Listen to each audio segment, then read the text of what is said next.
Now that we've learned what the computer components are and how they work, we're going to assemble our very own computer, a full-size desktop. Computers are incredibly fundamental to the work of an IT support specialist. They're used in pretty much every aspect of the job.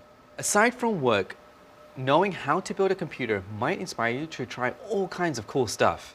You could custom build a gaming rig to play the most advanced game at the highest settings, or, like me, make a home media server for all your photos and videos. Knowing how to build a computer is a skill that can be useful in lots of interesting ways. Before we get started, let's lay down some ground rules for this ground-up build. Sorry, I couldn't help myself.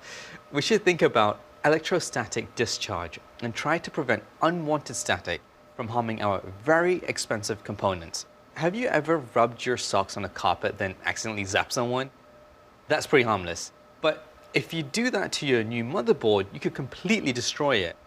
So how do we prevent static discharge? We can go about this in two ways. You can touch an electrical device that's plugged in but not powered on.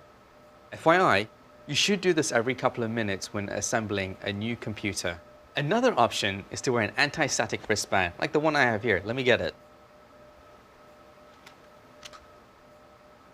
You connect the end of the clip to a non-painted metal surface, like your computer, and then you strap it on to your hands, and voila, you're done. While we're on the subject of anti-static safety, I want to call out that when you buy computer parts, they'll come in anti-static bags to prevent accidental static electricity. Be sure to keep them inside the bags until you need to install them on your computer. Now, let's get making this computer. We'll start by laying down the foundation of our computer,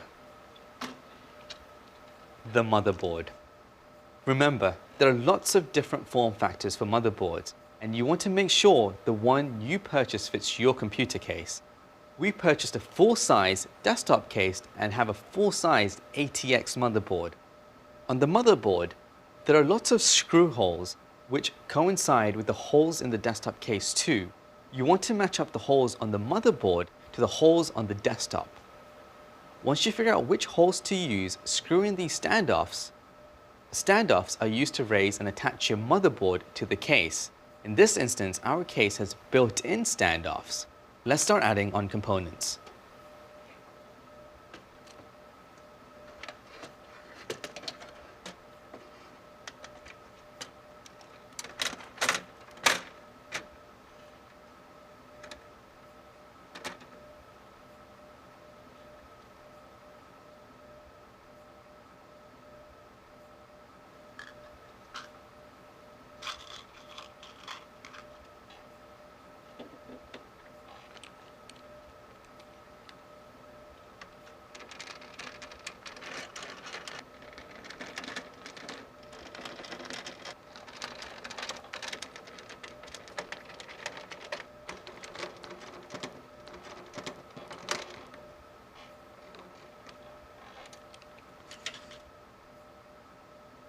Let's start by adding our components in. We'll start with the CPU, so let's take that out of our anti-static bag. You want to be very careful with these because they're very expensive and you don't want to drop them.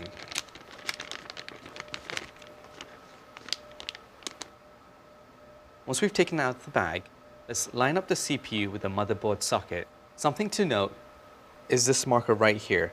This has to align with the CPU socket on the motherboard. Also, don't forget to make sure you get compatible CPUs that fit your motherboard. We have an LGA CPU and an LGA compatible motherboard socket. So let's go ahead and align the correct orientation of the CPU and secure it in place like this.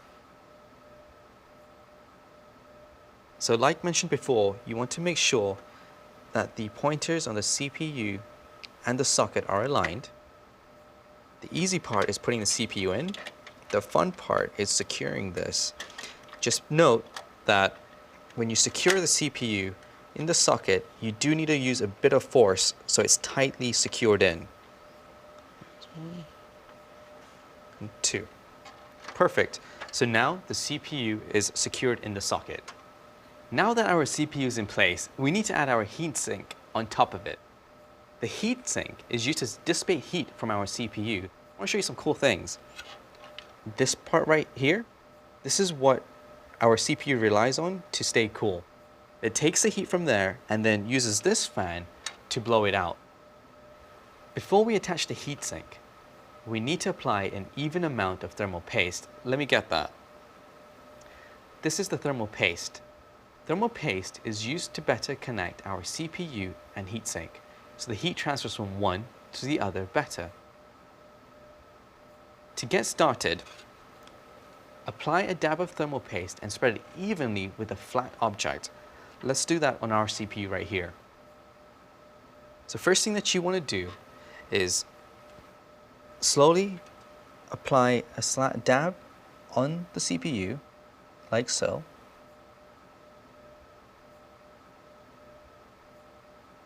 Then with a flat object, apply the thermal paste evenly throughout your CPU. So you go halfway right here, halfway right here, halfway right here, and then halfway right here. Just make sure that I spread evenly throughout the CPU. You may have to do this multiple times to get this correct.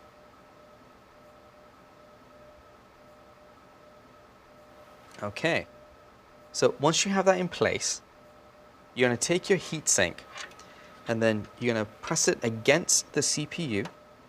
And something to note is these screws right here, they align with the CPU socket, so that could guide you while you put the heatsink on.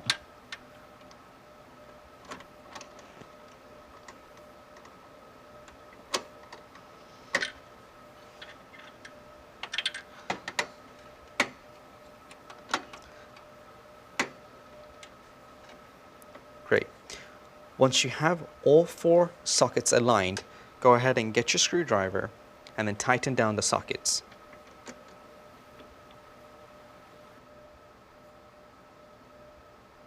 So one thing to do is to make sure that you screw opposite sides first, so you know that the heatsink is attached securely.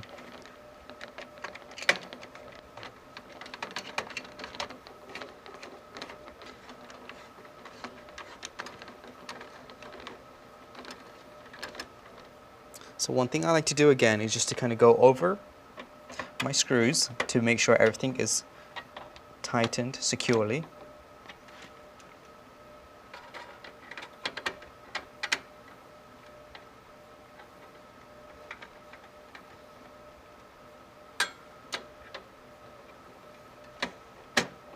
Great.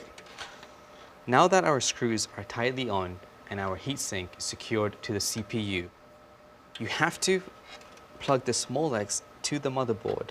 This is important because this is what controls the fan speed via the motherboard.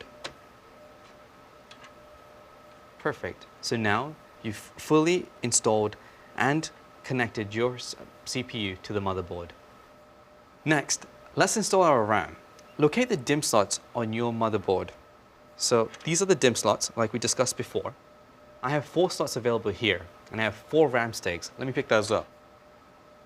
There's my RAM sticks. And of course, they're in my anti-static bag. Let's take them out.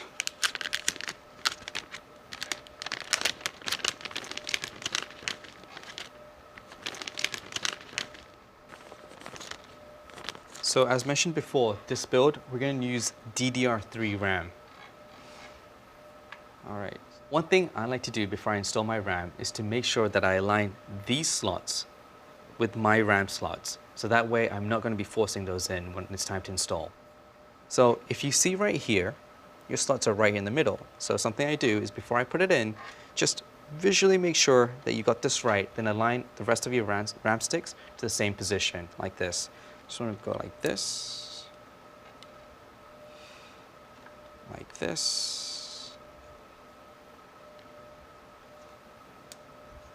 and like this. That way, you're not going to be damaging your pins if you pick your RAM sticks up and accidentally force it in.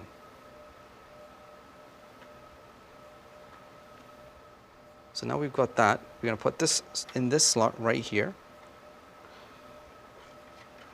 Line up the pins correctly and push in the RAM until you hear a click. You know it's secure when both sides of the RAMs are locked in place. And there's something else you should know. Your slots right here, they're both black and white, we're going to stick to using the white slots.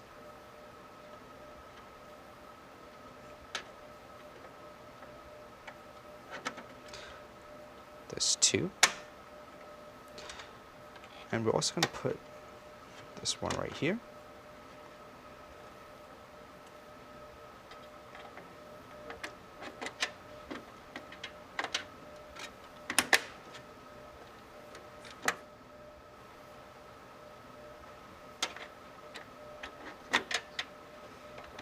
There you go. You've securely fastened your RAM inside your motherboard. Next, we have our hard drive. In this example, we're using an SSD SATA hard drive instead of a HDD. We just need to use one SATA cable to connect it to our motherboard. So first, I'm going to go ahead and slot this in this cage. This is going to vary from case to case, but this one's going to be easy. All we have to do is just slide it in like so. And normally you'll hear it click like that. Once that's in, we just need to use one SATA cable to connect our SSD to our motherboard. Let me go and get that. So here we go. Here's a SATA cable. So what I'm going to do is I'm going to connect this end to our SSD. I'm going to connect this end to our motherboard.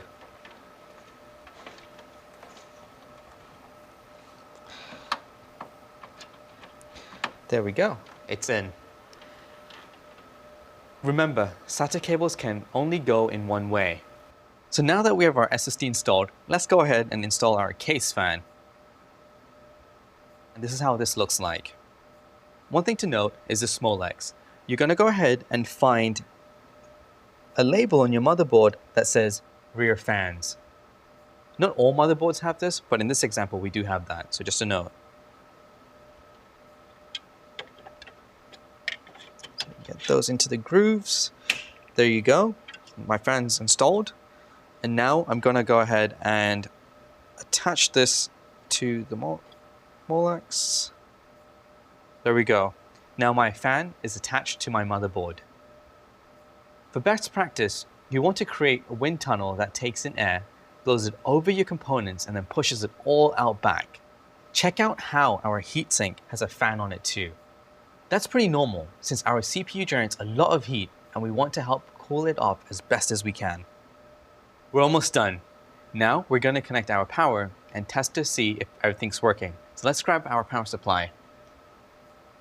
Here we are. First, let's secure our power supply to our case. Be careful not to damage the motherboard when you install it. What you're going to do is you're going to put this in slowly like that. And then just slide it in. There you go. So one thing I like to do is I like to put my cables all the way up to the side. So like I mentioned before, it's not going to go ahead and damage the motherboard. So now I'm going to go ahead and start securing my power supply. It's always fun getting it. There we go.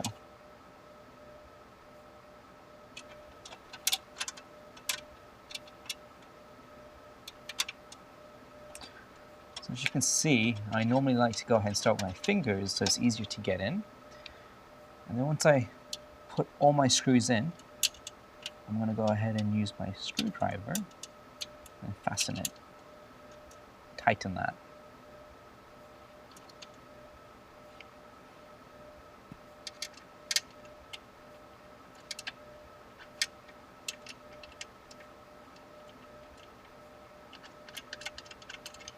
Go.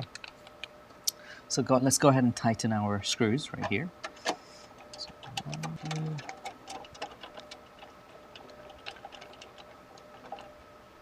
and 4. Great. So now we've secured our power supply to the case, so it's not going to move anywhere. And just another note, you can also install the power supply before adding it to the motherboard, depending on how your case is laid out. Let's go back to our mess of connectors. There are a few things I would like to highlight. This big one right here, this is the one that powers our motherboard. Another one that we have, it's more of a legacy one, is this 4-pin Molex. These connectors were used heavily before SATA came out. Now, we use these connectors to power the majority of the SATA devices today. Most modern machines today will probably use SATA power connectors for your hard drives, so it may come with Molex to SATA adapters. Now, it's time for the fun part. First, let's go ahead and connect our power supply to our motherboard. So that's this big pin, as we discussed earlier. It's going to go in right here. And plug that in like so. Next, we're going to go ahead and power the CPU with this 8-pin Molex right here. It's going to be pretty tight, but you should be able to get it in.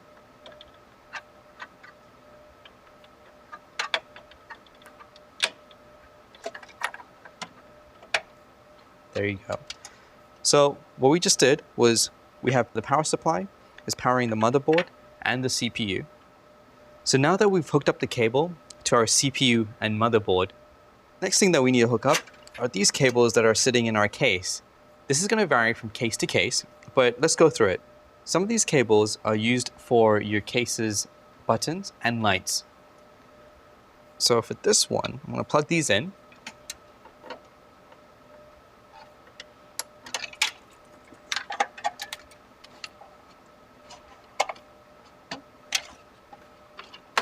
Okay.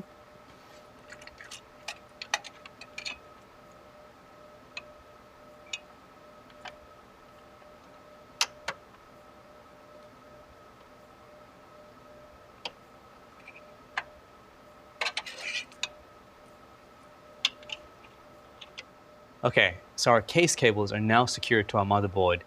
One good idea is sometimes your motherboard will come with some guides. This will help you fasten your cables to your motherboard so it's clean and tight on your case. So I'm just going to go ahead and do that right here.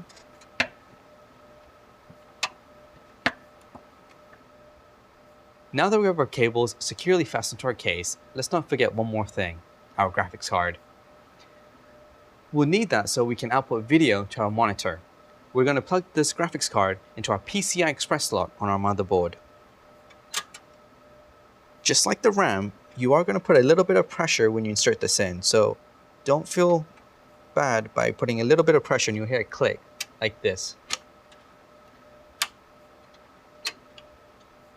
Once you've done it, you're going to tightly secure it to your case. This is going to vary from case to case.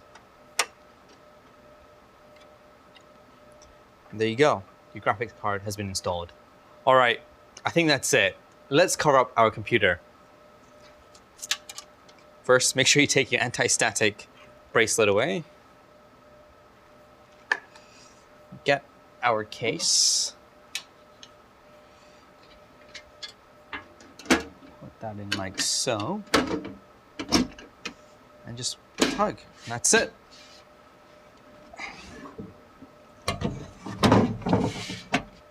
There you go. We finally built our machine. Last but not least, let's connect our monitor, keyboard, and mouse to the desktop. So first, let's get our keyboard. What we're going to do is we're going to connect this USB to the USB port on our desktop. Then we're going to get our mouse, do the same thing, connect this to our USB port.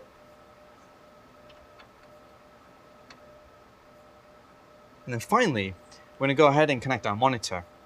For this monitor, we're going to go ahead and use a DisplayPort cable. I'm going to connect one end to our desktop, like so. Next, I'm going to plug this into my monitor.